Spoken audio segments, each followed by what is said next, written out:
Assalamualaikum warahmatullahi wabarakatuh. Waalaikumsalam warahmatullahi wabarakatuh.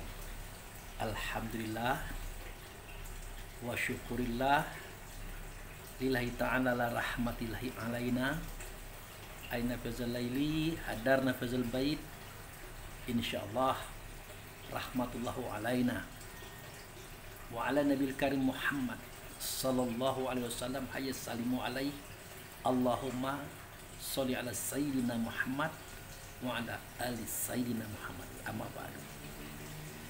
Yang saya hormati Pak Charlie sebagai ahli rumah, bapak-bapak yang berhadir pada malam hari ini, kita banyak bersyukur kepada Allah.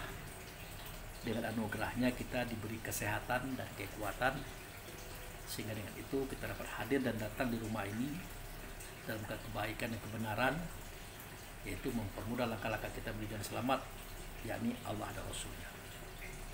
Kemudian kehadapan ikutan kita Nabi Muhammad Rasulullah Sallallahu Alaihi Wasallam, kita menyatakan salawat Allahumma sholli ala Sayyidina Muhammad wa ala ali Sayyidina Muhammad.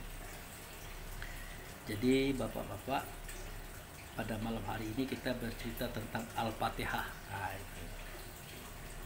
Jadi kita mengatakan Al-Fatihah ini dari SD dulu, bahkan dari TK. Nah, Al-Fatihah itu apa? Al-Fatihah itu artinya pembuka.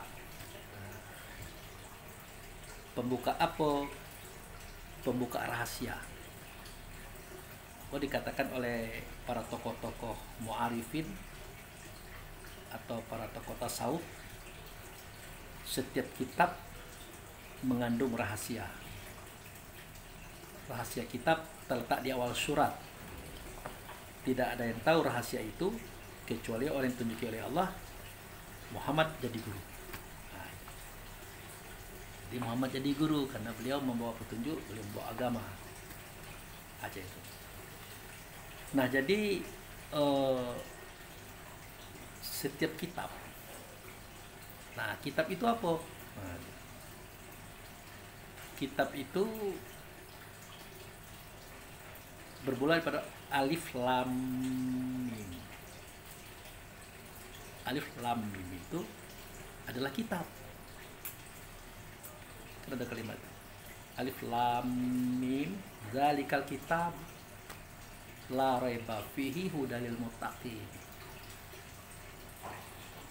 Nah, jadi awal daripada kitab itu ya alif lam mim itu. Alif lam itu adalah kitab, mim itu adalah Quran, yang membaca alif lam mim itu adalah ayat. Apa keterangannya? Alif lam itu Allah,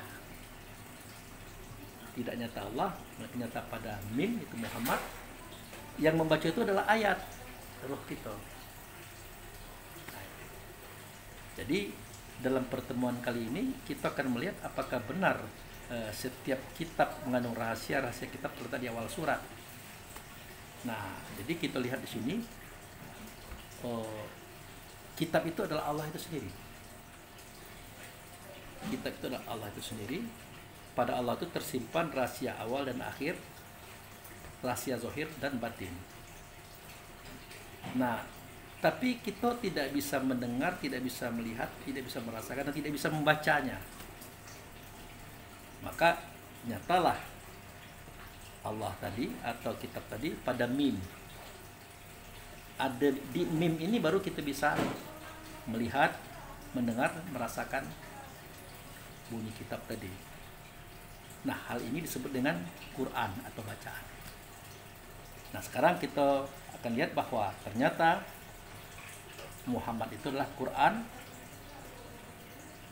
Muhammad itulah wahyu. Nah, coba kita buka surat Al-Baqarah, surat nomor 2, ayat 97.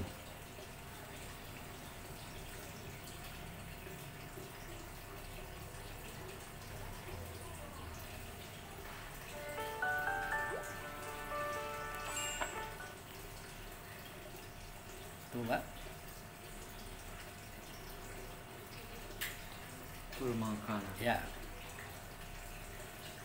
أعوذ بالله من الشيطان الرجيم. بسم الله الرحمن الرحيم.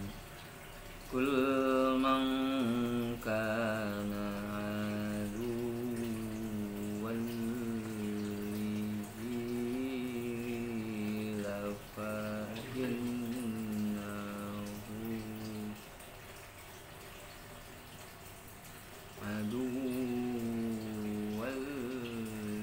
لجبريل فإنه نزله على قلبك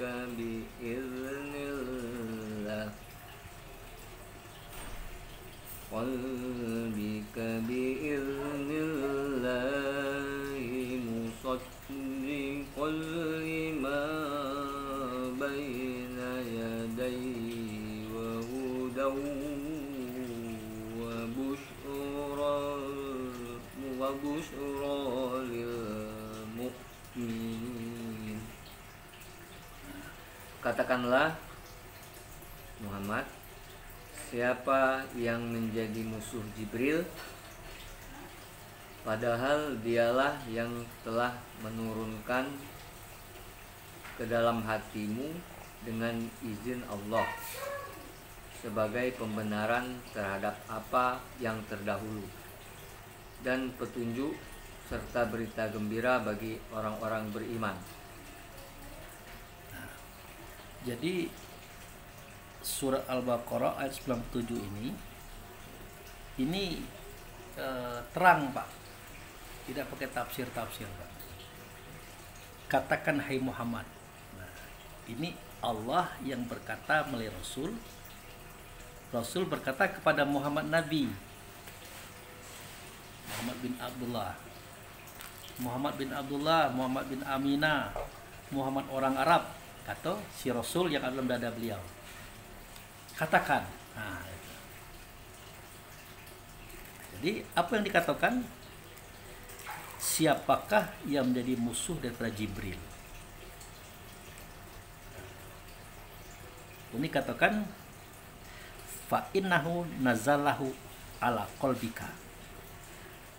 Maka sesungguhnya Jibril itu menurunkan dia Quran ke dalam hatimu.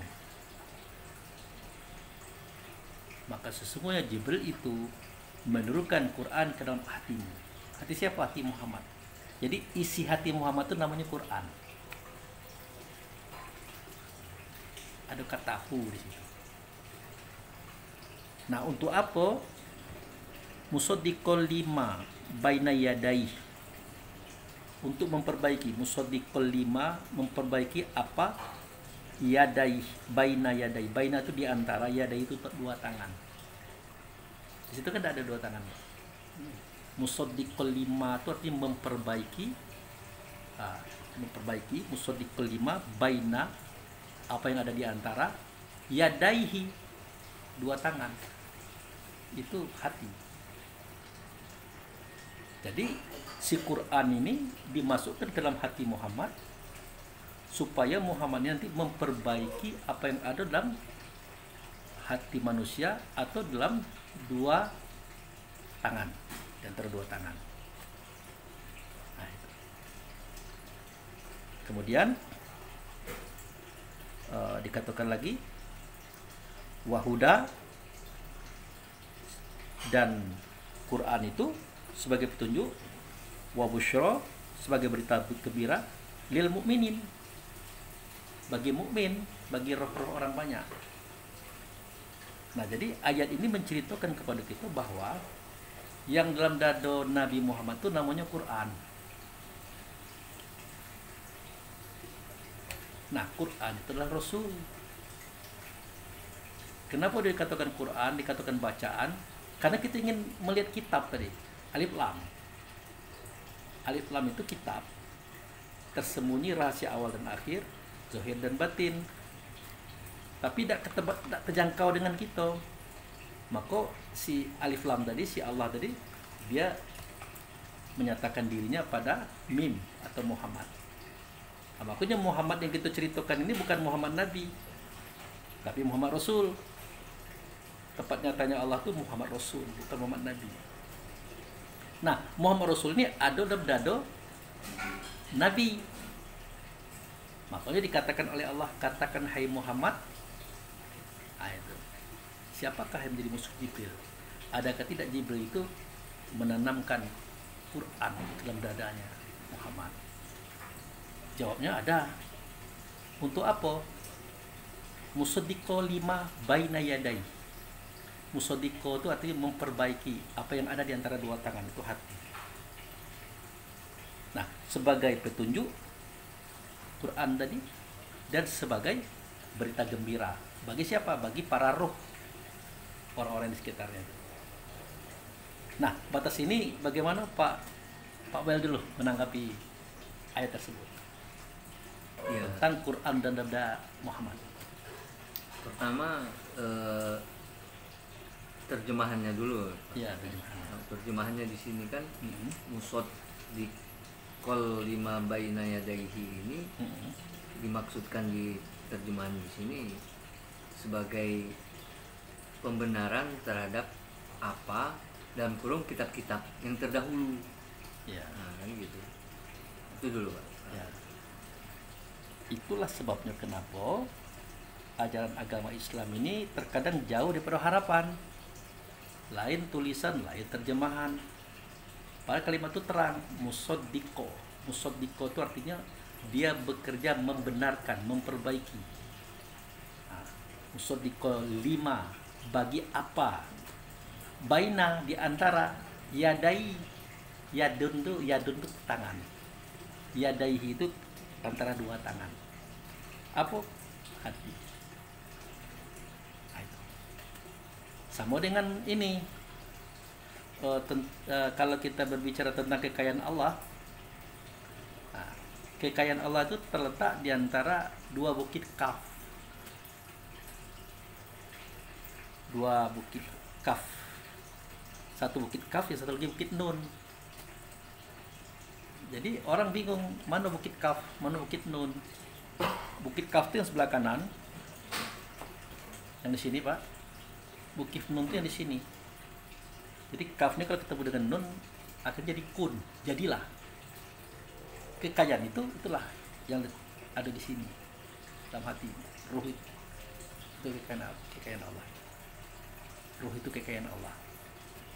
Nah, yang diceritakan di sini itu juga. Maka sesungguhnya Jibril itulah yang menurunkan ke dalam hatinya Muhammad itu Quran. Nah, Muhammad di sini Muhammad Nabi. Nah, ke dalam hati Muhammad Nabi ini Quran. Nah, Quran yang maksudnya adalah Rasul. Rasul ini tempat kita mendengar, melihat, merasakan keberadaan kitab tentang Alif Lam tadi. Nah, batas ini masih berputar-putar ya Pak Charlie. Nah, itu cerita Quran. Tapi kalau kita ingin praktisnya, di dalam dada Nabi Muhammad itu adalah Rasul. Rasul itu nama lainnya juga Quran. Sudah itu di surat Al-Kahfi, di surat Al-Kahfi ayat 110, dia juga bernama Wahyu. Yang Quran tadi dia juga bernama Wahyu. Coba Pak tengok. Tapi bahasa kita kelak bukan itu. Bismillah itu. Kita ingin membuktikan tentang kitab, Quran, ayat. Bacakan. Ya. Bismillahirrahmanirrahim. Qul innama ana basyarum mislukum yuha ilayya. Stop. Terjemahkan. Katakan hai Muhammad, sesungguhnya aku ini hanya seorang manusia seperti kamu yang diwahyukan kepadaku bahwa Tuhan kamu adalah Tuhan yang esa. Nah, jadi dari ayat itu kan terang Pak, katakanlah hai Muhammad. sesungguhnya aku ini adalah manusia seperti kamu juga gitu. Nah, jadi ayat ini menerangkan bahwa Muhammad Nabi itu manusia cak gitu juga. Tapi di dalam dada saya itu namanya wahyu. Nah, itu.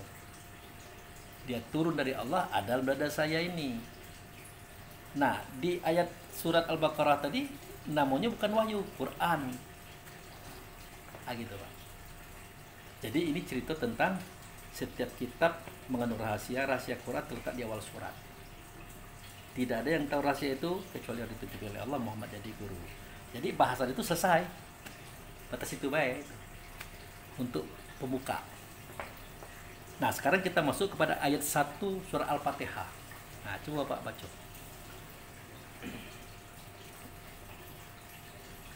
Bismillahirrahmanirrahim. Nah, terjemahannya Dengan nama Allah yang Maha Pengasih lagi Maha Penyayang. nah, itu. Jadi dengan nama Allah. Dari kalimat ini kita tahu bahwa Allah itu nama. Weldi nama, Charlie nama, Abu Fikri nama. Ada yang dengan nama itu. Dalam bahasa lain, ada yang punya nama itu. Kalau Weldi yang punya nama, mana orangnya? Ini kan. Kalau Charlie yang punya nama, mana orangnya? Ini. Kalau Abu Fikri, mana orangnya? Ini. Jadi, yang dengan nama Allah itu, dalam bahasa lainnya, yang bernama dengan nama Allah, atau Allah, itu ciri-cirinya dia pengasih. Ciri-cirinya dia penyayang. Nah, jadi yang kita sebut Allah, Allah itu ada orangnya gitu, nah. Ada bendanya gitu, nah. Jadi jangan pernah kita artikan Allah itu kosong. Memang Allah itu kosong seketika dia adalah nama. Tapi ada yang bernama dengan nama ini, atau ada yang memiliki nama ini. Itulah yang disebut dengan yang dengan nama Allah itu Dio. Yang punya nama itu Dio.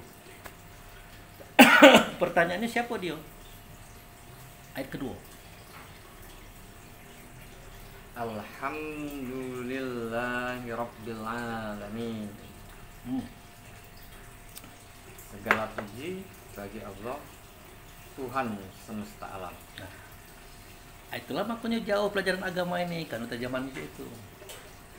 Padahal Alhamdulillah. Nah, kan kita cerita yang dengan nama Allah tadi. Nah, itu. Sambungan ceritanya Alhamdulillah. Lillahi. Alhamdulillah itu bagian daripada Allah gitu nah. Jadi ingat Alhamdulillah itu dua kata, Pak. Alif lam atau al itulah Allah, nama. Nah, yang dengan nama itu adalah kata yang kedua, hamdu, puji. Jadi Allah namanya, wujud serta nama itu puji, hamdu. Makanya bunyinya alhamdulillah. Nah, segala puji, oke, kita terima. Tapi sejatinya Allah dan hamdu. Lillahi, bagi Allah si hamdu ini. Rabbil alamin, Tuhan alam semesta. Jadi Tuhan alam semesta itu adalah alhamdulillah. Bukan Allah, bukan pula hamdu, tapi alhamdulillah dua-dua. Makanya kita sering ngomong Allah dan Rasul, Allah dan Rasul. Nah, untuk membuktikan kebenaran ini, kata Allah melalui Rasul, ya Nabi Muhammad, coba tanyakan kepada mereka itu. Siapakah yang menciptakan langit dan bumi? Pasti mereka mengatakan Allah. Tapi justru Allah sendiri mengatakan bukan. Yang menjadikan langit dan bumi itu bukan Allah. Siapa? Alhamdulillahi. Nah, coba dibuka surat Luqman. Supaya kita tahu kenapa dia tuh diperankan sebagai Rabbul Alamin itu. Seru ya. Ayat berapa? 25. Kita lihat. lain. Ya.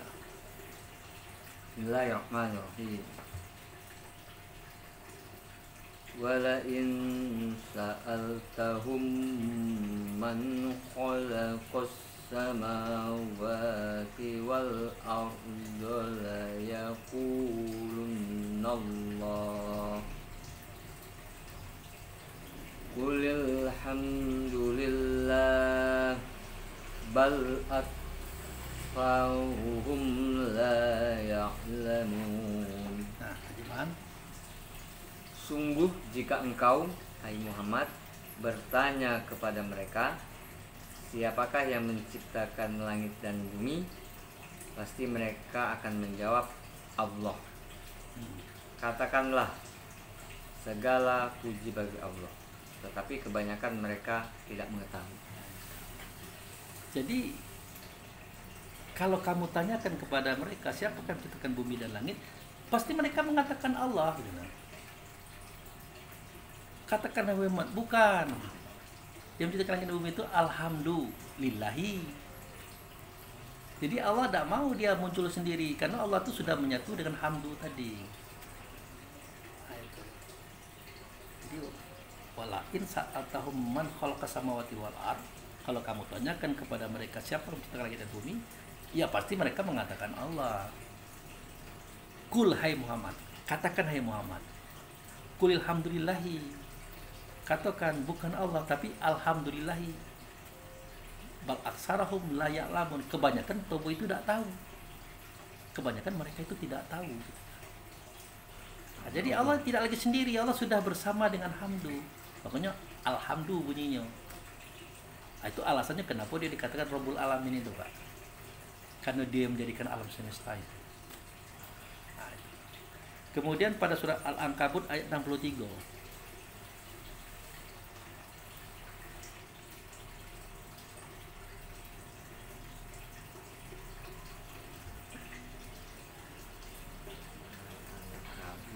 63.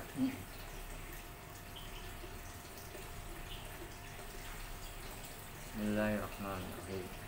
Sama.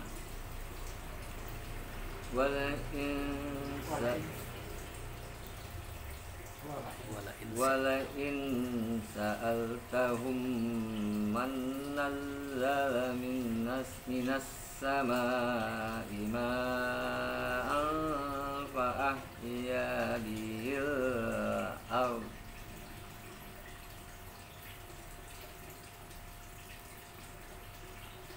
min ba'di mautiha la yaqulunna Allah.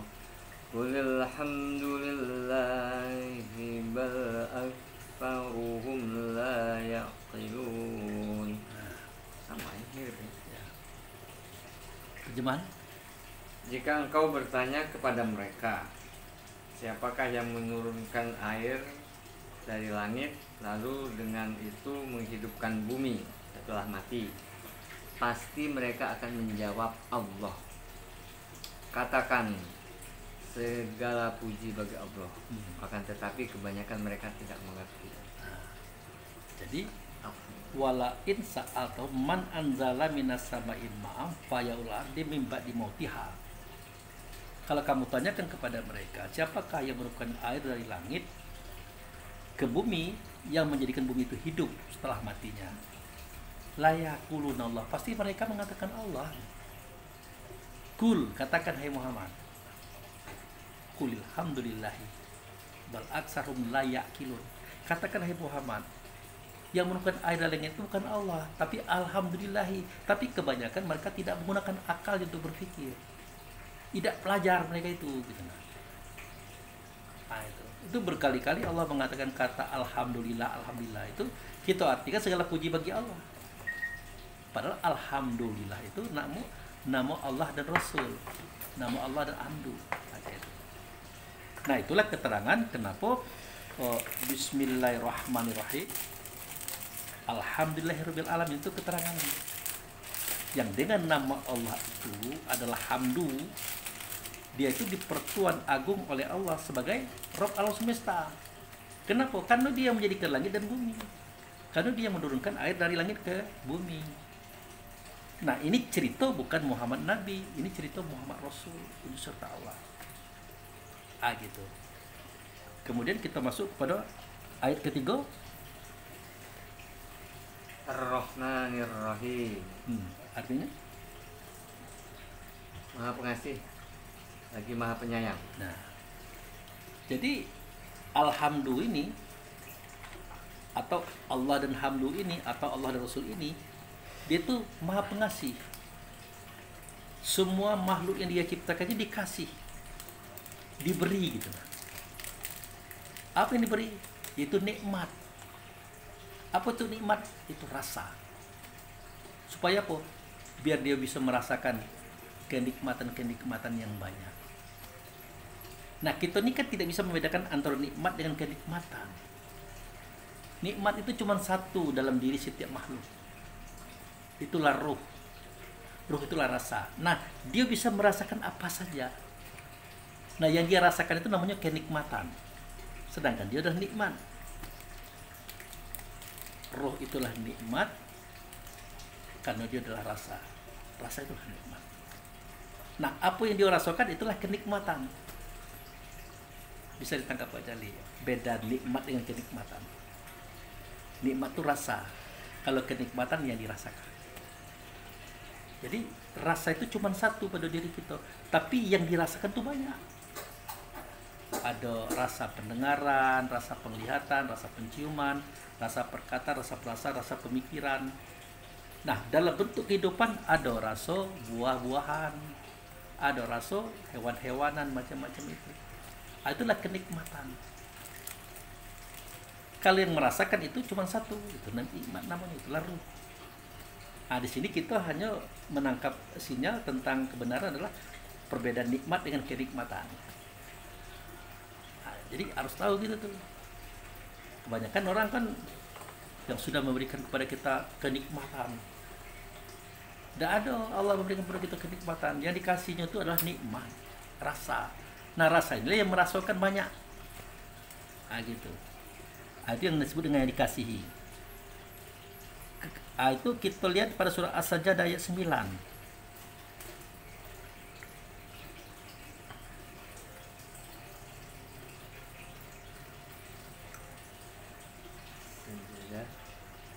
Ayat 9.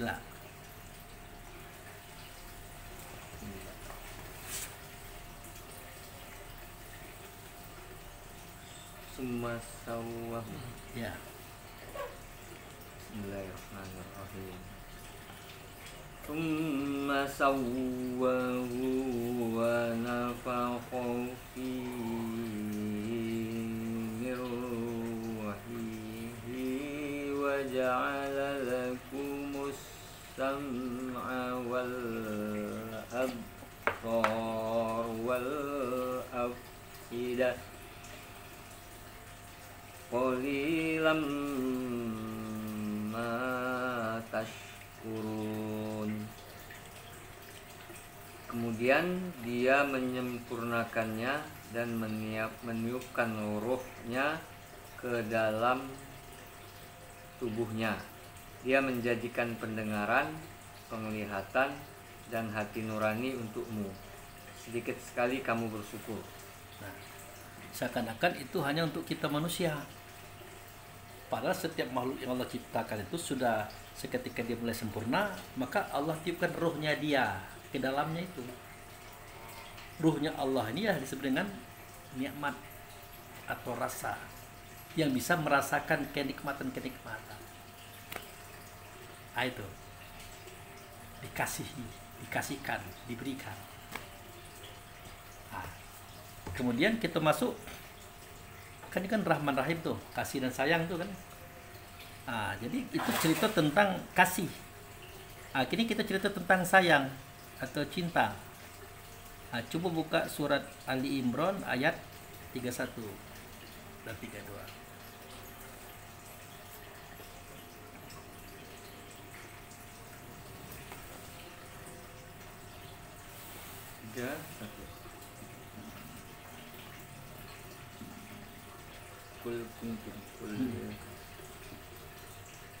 Bismillahirrahmanirrahim. Qul in kuntum tuhibbunallaha fattabi'uni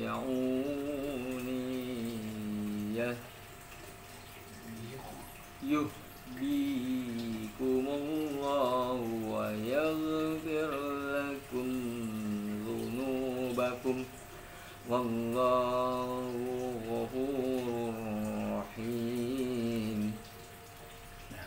Katakanlah, hai Muhammad, jika kamu mencintai Allah, ikutilah aku. Niscaya Allah akan mencintaimu dan mengampuni dosa-dosamu. Allah Maha Pengampun lagi Maha Penyayang. Nah, jadi kalau kita memang mencintai, mengasihi dan menyayangi Allah, itu ya ikut aku, kata Rasul. Ikut Muhammad. Ya, biar Nabi Muhammad. Nah, pertanyaannya, cak mana kita ikut Rasul ini? Rasul ini kita tidak pernah bertemu, Nabi Muhammad juga tidak pernah ketemu. Nah, kalau kemarin kan kita artikan ikut Rasul itu kemana dia pergi, di situ kita pergi. Nah, sekarang kita masuk kepada kajian realnya itu. Bagaimana kita bisa ikut Rasul? Tidak bisa, Pak. Karena kita harus kenal dulu siapa itu Rasul. Rasul itu adalah Ahmad. Yang membawa Rasul itu badannya namanya Muhammad.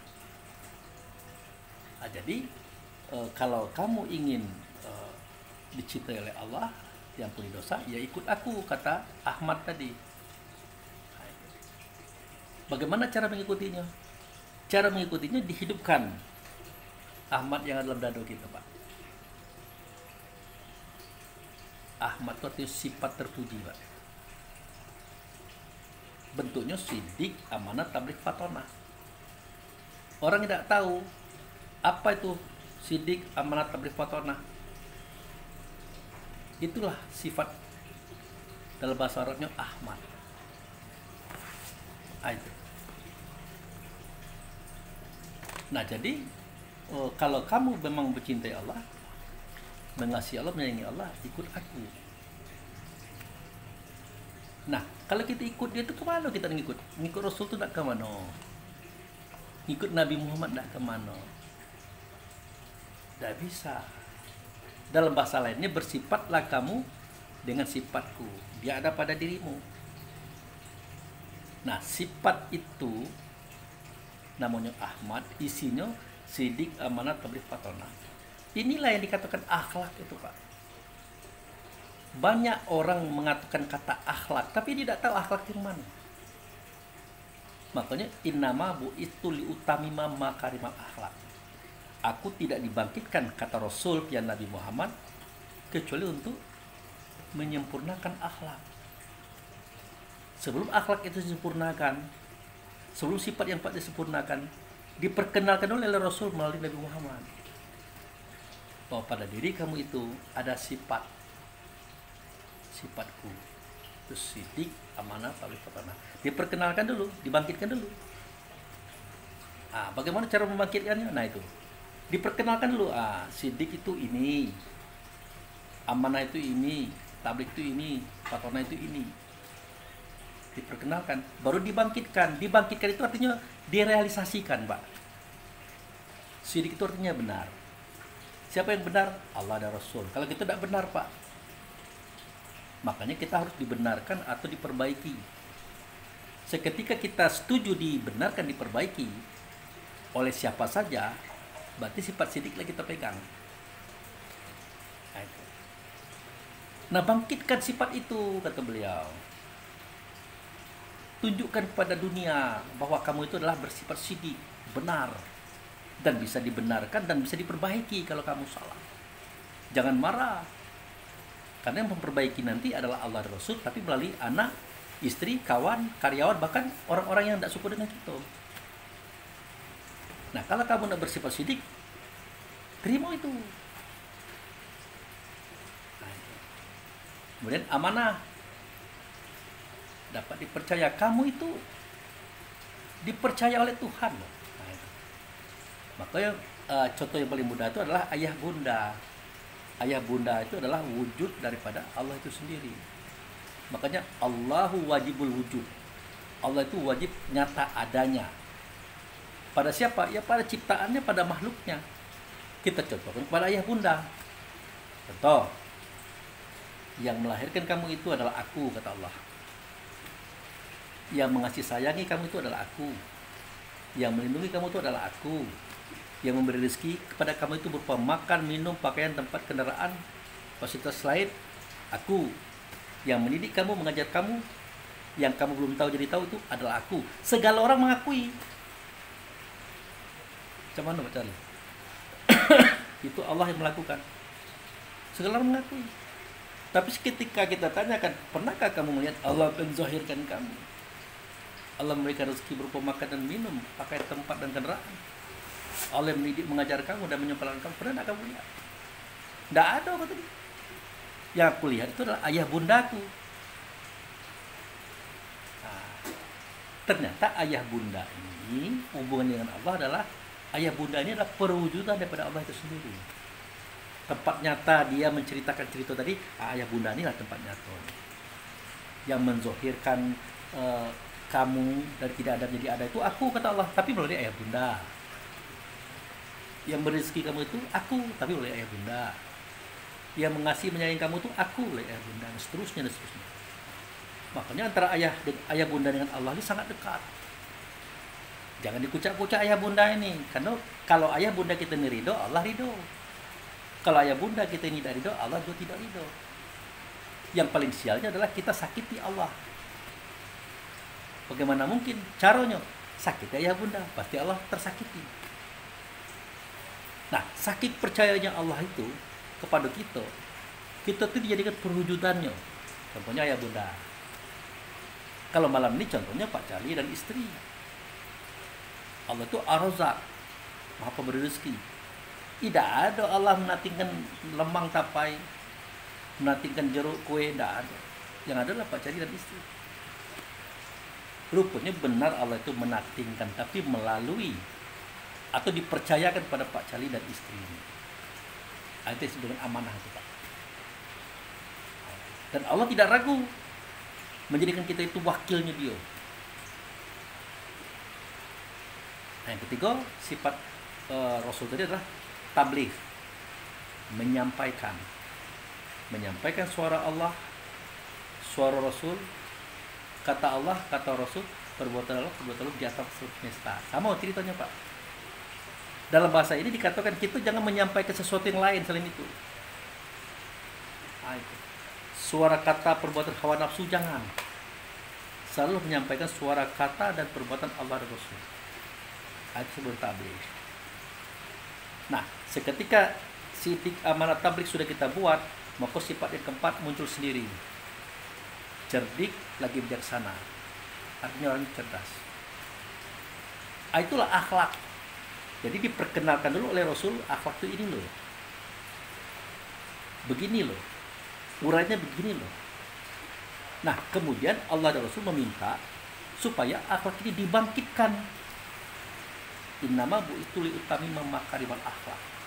Dan tidak akan dibangkitkan, kata Rasul via Nabi Muhammad, kecuali untuk menyempurnakan akhlak. Nah, bagaimana cara menyempurnakan akhlak itu sudah ada. Terangkan dulu ceritanya bagaimana. Setelah diterangkan, bangkitkan dia pada suara kata dan perbuatan kita. Tercerminlah dia. Itu. Jadi itu cerita tentang sayang. Nah, sekarang kita masuk ke ayat berikut. Maliki yaumiddin. Coba.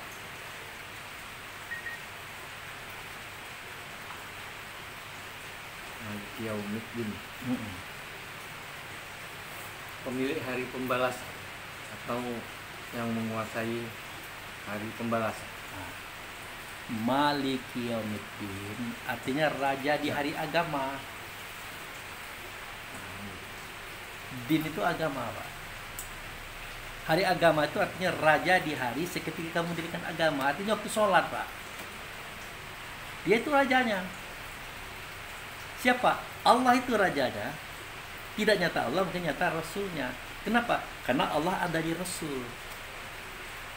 Makanya seketika kita mau sholat, ada azan kan Pak? Nah, apa bunyi doanya? Di antaranya ati Muhammadani wasilah wal fadilah, ada kan Pak? Hadirkan di engkau Muhammad itu sebagai perantara antara aku dengan engkau ya Allah. Nah, Muhammad inilah tempat nyata Allah, dan Muhammad inilah raja di hari agama itu, yang menjadi perantara antara kita dengan Allah. Sebatas kisah ini masih omon-omon Pak, belum real. Hadirkan di engkau Muhammad sebagai perantara antara aku dengan engkau. Muhammad itu kan artinya orang yang membawa sifat. Sebenarnya kita itu yang harus jadi Muhammad Pak. Dalam bahasa lainnya, jadikanlah ya Allah aku di Muhammad, orang yang membawa sifat. Nah, apakah sifat itu ada di kita? Ada. Sifat itulah yang jadi perantara antara kita dengan Allah tadi. Kalau Muhammad Rasul, dari mana kita tahu? Muhammad Nabi, dari mana kita tahu? Bagaimana mungkin dia itu jadikan perantara antara kita dengan dia? Tapi jadikanlah kita di Muhammad. Dalam dada kita ada sifat yang empat tadi, namanya Ahmad. Jadi ati Muhammadi wasilah wal fadilah itu artinya hadirkan engkau ya Allah sifatku sidi amanatan fatana sebagai perantara antara aku dengan engkau. Itu maksud itu. Maka raja di hari pembalasan, bukan begitu bahasanya, raja di hari agama. Raja itu adalah Muhammad. Muhammad yang mana? Muhammad Rasul. Itu. Siapa namanya? Ya Ahmad. Ada dua sifat. Dalam diri kita ada itu. Bangkitkan sifat itu biar klop ceritanya. Itu Pak. Nah kemudian coba lihat surah Al-Baqarah ayat 5.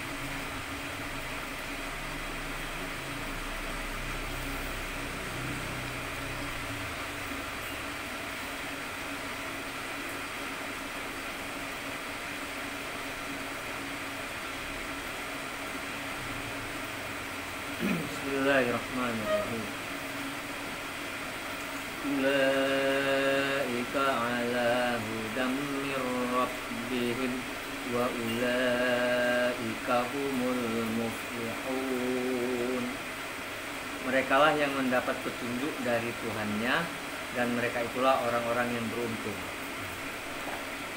Nah, mereka itu adalah mereka yang ada di ayat sebelumnya. Apa bunyi ayat sebelumnya, Pak? Walladzina yu'minuna bima unzila ilaika wa ma unzila min qablika wa bil akhirati hum yuqinun. Gimana, Pak? Dan mereka yang beriman pada Quran yang diturunkan kepadamu hai Muhammad, dan kitab-kitab suci yang telah diturunkan sebelum engkau, dan mereka yakin akan adanya akhirat. Nah, coba Pak renungkan, bagaimana mungkin Pak Will ini bisa percaya kepada kitab Zabur, pada kitab Taurat dan Injil? Nengoknya dia belum pernah. Ya kan Pak? Pernah Bapak nengok kitab Zaburnya Nabi Daud, kitab Tauratnya Nabi Musa, kitab Injilnya Nabi Isa? Pernah Pak tengok? Tidak pernah Pak. Lalu bagaimana mungkin terjemahannya itu? Jadi mereka itu adalah orang yang percaya kepada yang diturunkan kepada engkau, dan sebelum engkau. Nah itu. Apa yang diturunkan kepada Muhammad? Rasul. Ya Pak? Apa yang diturunkan kepada Muhammad sebelum Rasul? Allah. Jadi Allah dan Rasul itu adalah dada Muhammad. Itu untuk Muhammad, untuk kita turunan Rasul. Itulah roh tadi. Karena Rasul berkata, Ana abul arwah wa Adam abul bashar. Aku ini bapak roh, kata Rasul. Adam itu bapak tubuh. Jadi semua ruh yang dalam dada kita itu adalah anaknya si Rasul. Kalau Muhammad Nabi, dia percaya kepada Rasul dan kepada yang datang sebelum Rasul, itu Allah. Jadi Allah dan Rasul itu hanya Muhammad yang megang. Kalau kita bukan itu, turunannya itulah roh tadi. Nah, itu Pak. Nah, batas itu Pak.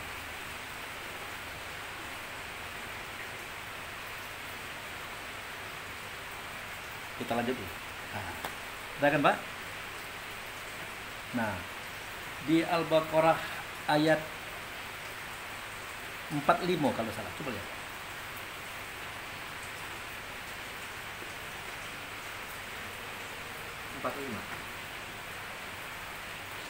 Atau 42, coba 42. Yang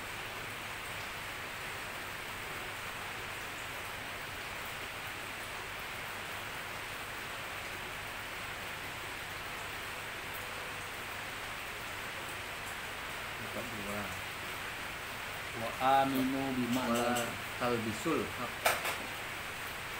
42 wala talbisul haq. yang itu di atas lagi. Wa aminu bima anzaltu. ya. Bismillahirrahmanirrahim.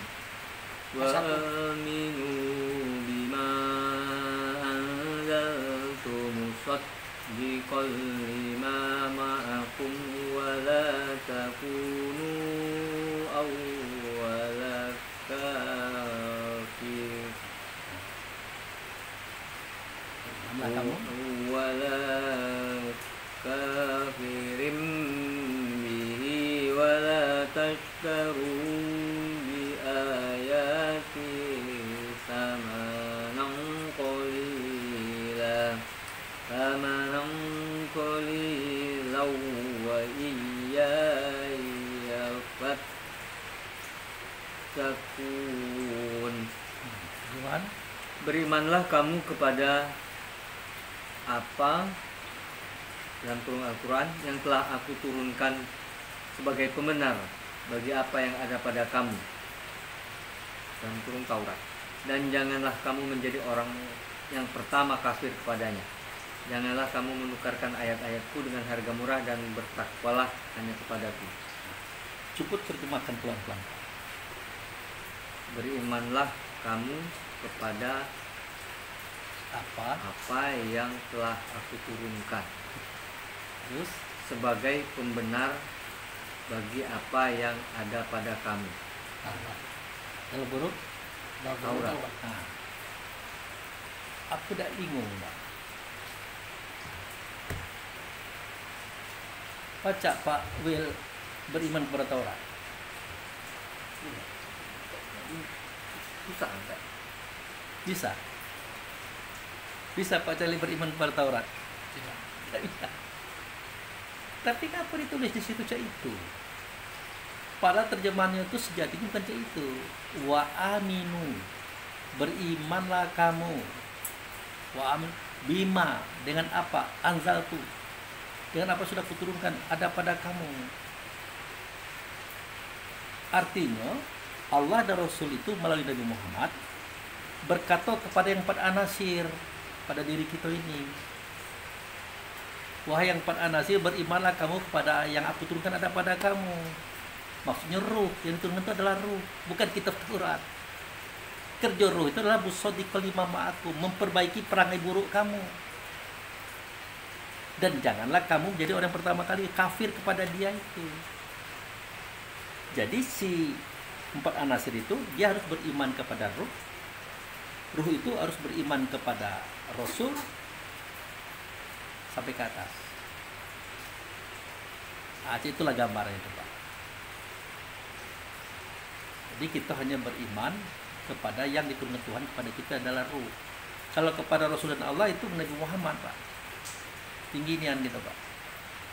Nah, kita cuma bisa beriman kepada Rasul atau kepada yang diturunkan kepada diri kita. Karena dia Rasul juga. Jadi kalau berimanlah kepada Allah, berimanlah kepada Rasul. Itu bukan kita, Pak. Itu Nabi Muhammad yang diikuti. Kalau kita ini disuruh beriman kepada yang diturunkan ada pada diri kita.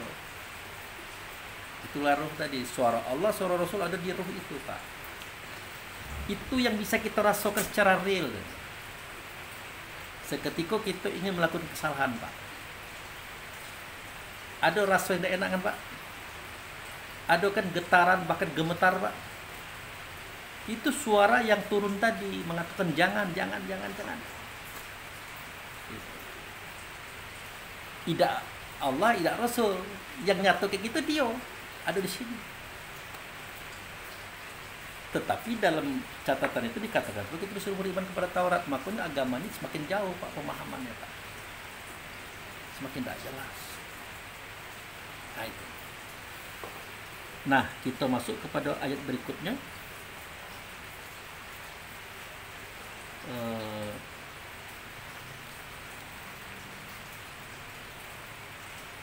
Apa, Pak, ayat berikutnya, Pak?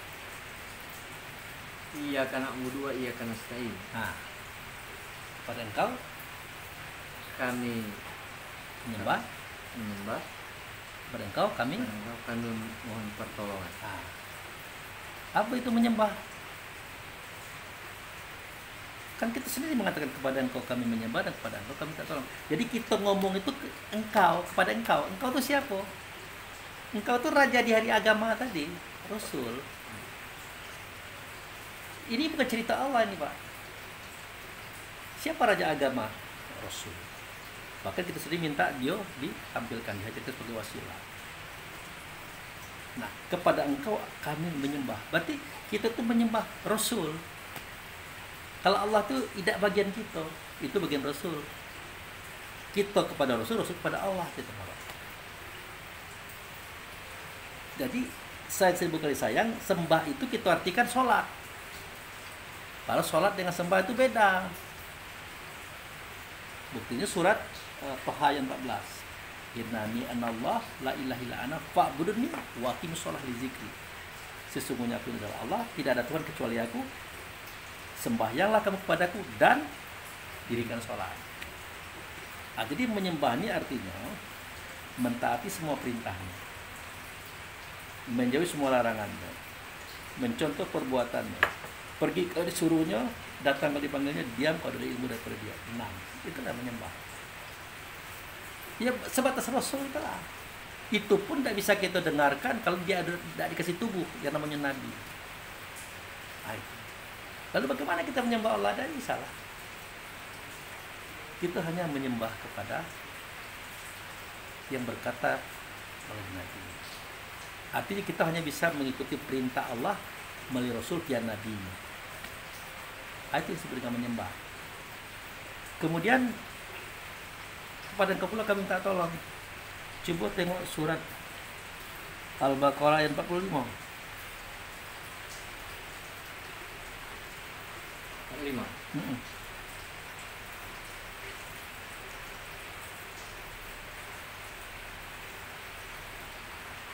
Wasta'in. Ya. Bismillahirrahmanirrahim.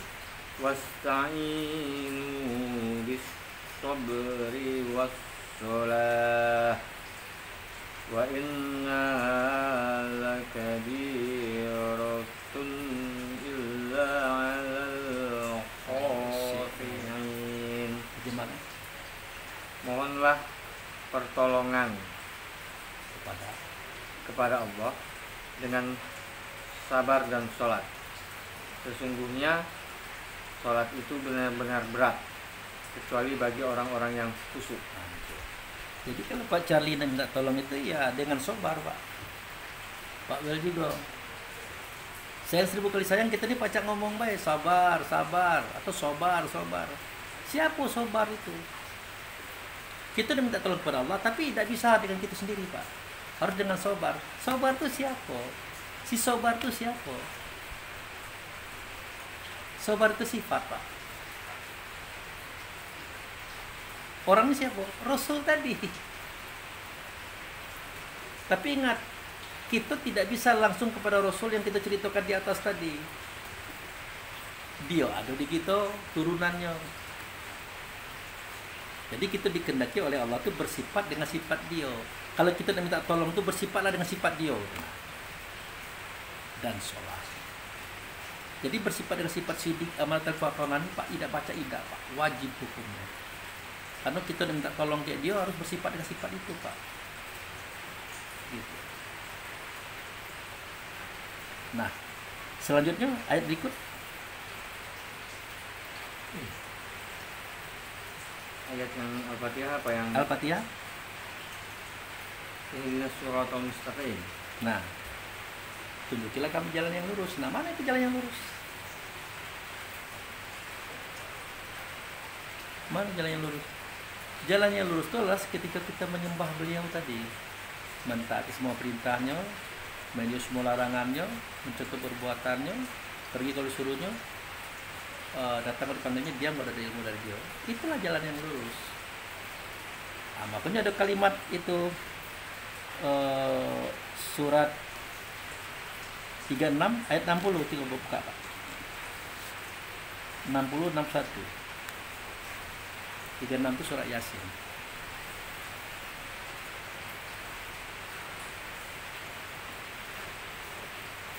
Ayat 60. Iya. 61. Iya, surat 36. Ayat 60 yang tetap. Salam ahad. Iya.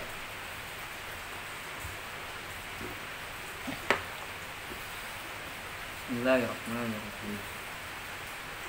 Alam ahad ilaikum ya bani ya bani Adam alla ta'budu syaitan innahu lakum aduwwum mubin. Bukankah aku telah berpesan kepadamu dengan sungguh-sungguh, wahai anak cucu Adam, bahwa janganlah kamu menyembah setan. Sesungguhnya setan itu musuh yang nyata bagi kamu. Nah, stop atas dulu. Jadi kita dilarang menyembah jin, iblis, setan, Pak. Nah, menyembah tadi melaksanakan semua perintahnya, menjauhi semua larangannya, mencontoh perbuatannya, pergi kalau disuruhnya, datang dipanggilnya, diam pada ada ilmu daripada Dia. Kita jangan melakukan itu kepada jin, iblis, setan yang ada pada tubuh kita ini. Jangan menyembah setan itu. Jadi yang kita sembah siapa? Ah, ayat berikutnya. Wa'ani buduni hadza siratum mustaqim. Nah, Sembahlah aku, inilah jalan yang lurus. nah, jadi jalan yang lurus itu menyembah Beliau. Beliau mana? Beliau Rasul tadi. Kenapa dibuat Allah di situ? Berarti kita menyembah Rasul, Pak Abu. Iya. Yang ngomong itu siapa? Nabi Muhammad, kan, Pak? Sejatinya bukan Nabi Muhammad. Allah berbicara melalui Rasul, Rasul berbicara melalui Nabi Muhammad. Kalau Allah tidak tercapai kayak gitu, itu hanya Rasul yang bisa mencapai. Jadi kita diperintah oleh Allah dan Rasul untuk menyembah Rasul.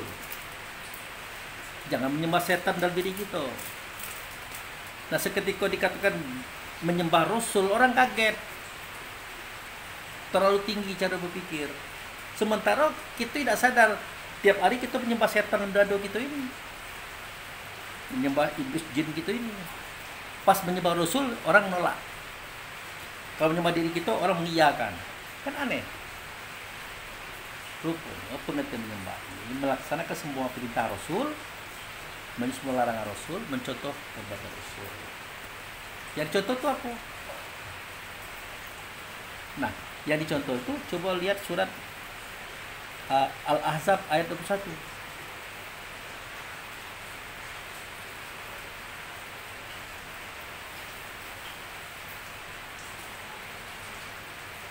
Ya.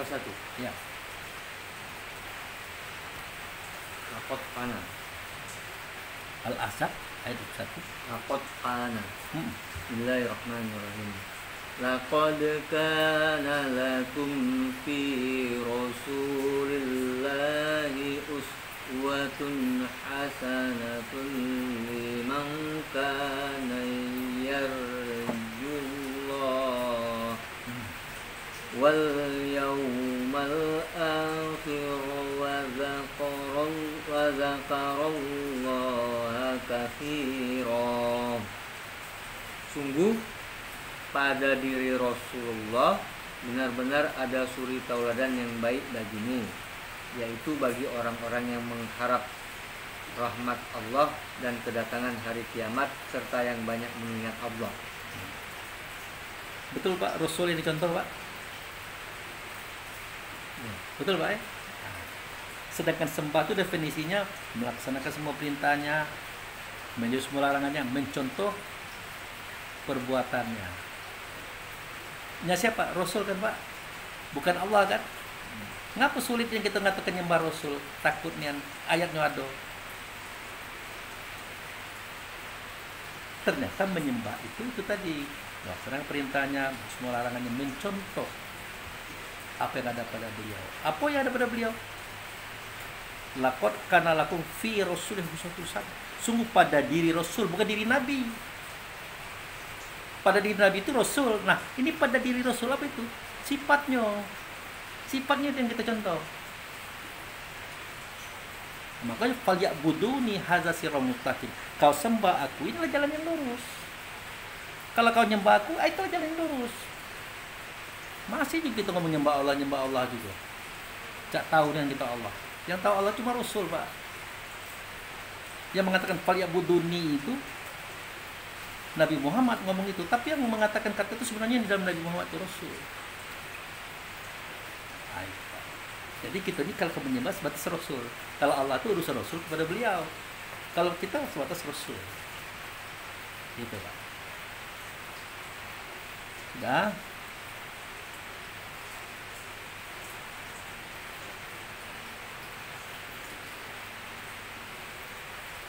Jalan yang lurus. Coba lihat surat Yasin, surat nomor 36 ayat 1 sampai 5.